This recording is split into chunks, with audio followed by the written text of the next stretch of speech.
আইনস্টাইনের যিনি ড্রাইভার ছিলেন তিনি একদিন আইনস্টাইনকে বললেন, আপনি প্রতিটি সভায় যে ভাষণ দেন সেইগুলো শুনে শুনে আমার মুখস্থ হয়ে গেছে। আইনস্টাইন তো অবাক। উনি তখন বললেন, বেশ, তাহলে এর পরের মিটিংয়ে যেখানে যাব তারা আমাকে চেনেন না। তুমি আমার হয়ে ভাষণ দিও আর আমি ড্রাইভার হয়ে বসে থাকব। এরপরে সেই সভায় তো ড্রাইভার হুবহু আইনস্টাইনের ভাষণ গড়গড় করে বলে দিলেন। উপস্থিত বিদ্বজনেরা তুমুল করতালি দিলেন। এরপর তারা ড্রাইভারকে আইনস্টাইন ভেবে গাড়িতে পৌঁছে দিতে এলেন।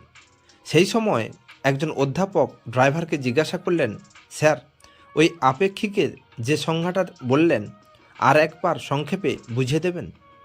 আসল আইনস্টাইন দেখলেন বিপদ, এবার তো ড্রাইভার ধরা পড়ে যাবে। ঠিক তখনই তিনি ড্রাইভারের উত্তর শুনে তাজ্জব হয়ে গেলেন। ড্রাইভার উত্তর দিলেন, এই সহজ জিনিসটা আপনার মাথায় ঢোকেনি? আমার ড্রাইভারকে জিজ্ঞাসা করুন, সে বুঝিয়ে দেবে। জ্ঞানী ব্যক্তিদের সাথে চলাফেরা করলে আপনিও জ্ঞানী হবেন। আপনি যেমন মানুষের সাথে ঘুরবেন আপনি তেমনই হবেন। এই জন্য কথাই আছে, সৎসঙ্গে স্বর্গবাস, অসৎসঙ্গে সর্বনাশ।